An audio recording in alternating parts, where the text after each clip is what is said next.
That's an idea. I hear music.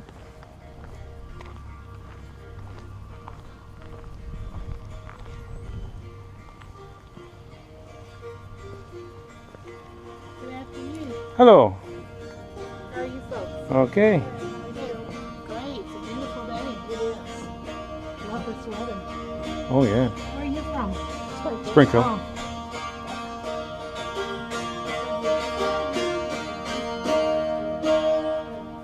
Very good. Thank you. And Very good. all of the people who lived here in the village in when Lincoln was here, except for 4 individuals, everyone was from Kentucky. And they were called Southern Uplanders. And after the Revolutionary War ended, then the people in the Eastern Seaboard were allowed to go west over the Alleghenies.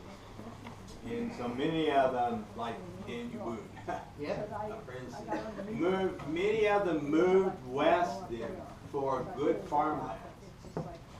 And so this is an instrument that the people from Kentucky would have known and probably would have played, and as well as the fiddle.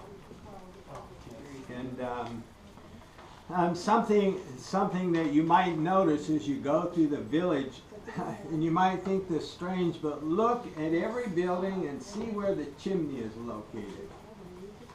If the chimney is located on the outside of the building, that's telling you that the family who lived there were Southerners. Really? If you see a chimney where there's a room on each side of the fireplace, that's telling you those were Yankees or someone from the New England states. Because as they heated the fireplace, then it would heat the rocks and it would heat the room on the other side. But Southerners, wanting to keep the heat out of the house, they put their fireplaces outside on the end of the house. Now, this is not a good example, but Hill's store right next door, the chimney is on the outside, and if you look on the inside, above the mantel, up at the top you should see the ends of 2 logs that came through. They're part of that chimney. Those were called key logs.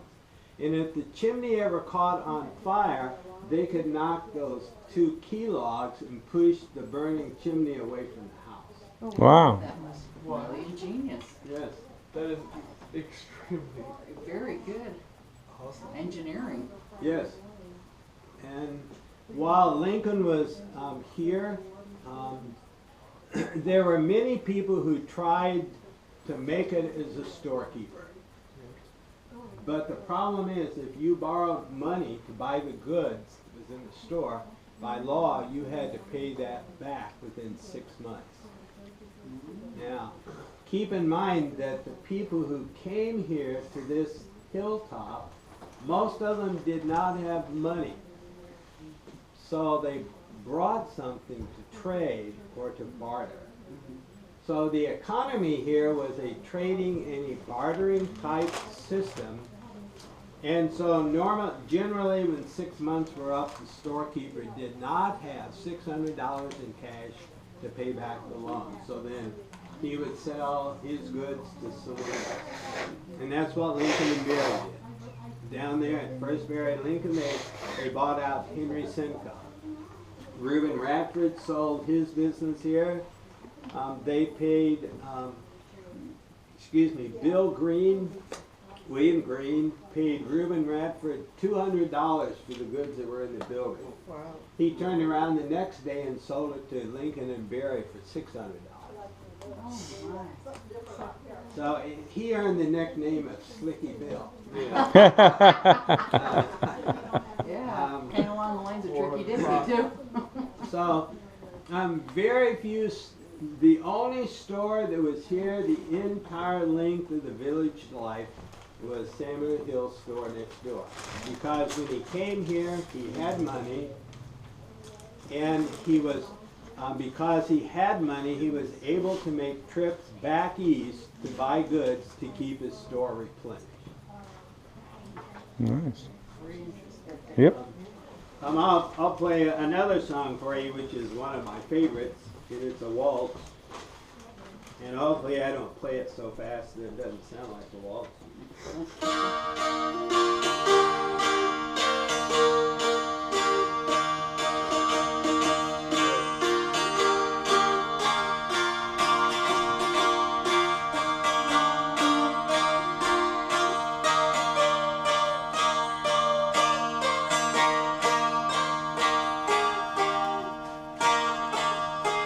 Once in a while I play a wrong note.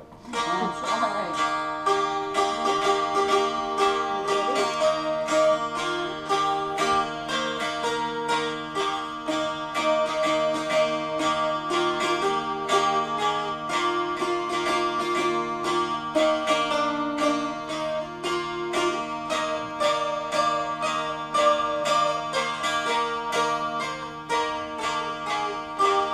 Now this is the part I love in this song.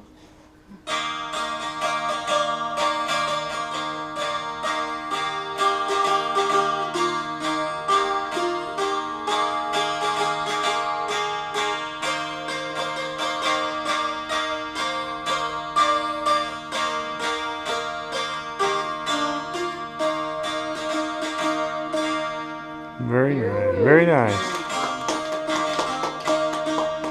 You may have heard this, so forgive me. Not a problem. But I don't think you were here when I played Lincoln's favorite song, Angelina Baker. No. I'll give you a rendition of that. The words are Angelina Baker, Angelina Pearl, Angelina, Angelina, won't you be my girl? Wow. Says a lot, doesn't it? Yeah. All right, sure does. Yeah.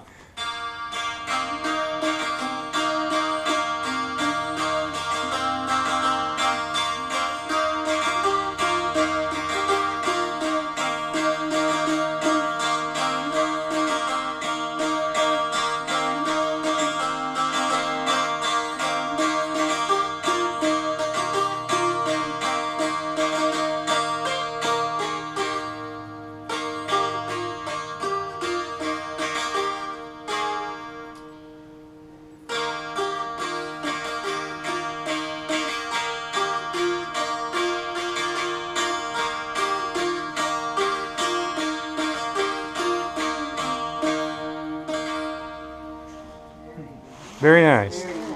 Thank you, sir. You're welcome. My problem is I have all of these. While I'm playing, I've got all these other songs going on in my head, and then I end up starting to play them. Very good. Thank Very you so good. Thank much. you, sir. You're welcome. When Lincoln was the postmaster here, today, when you send a letter, who pays the post?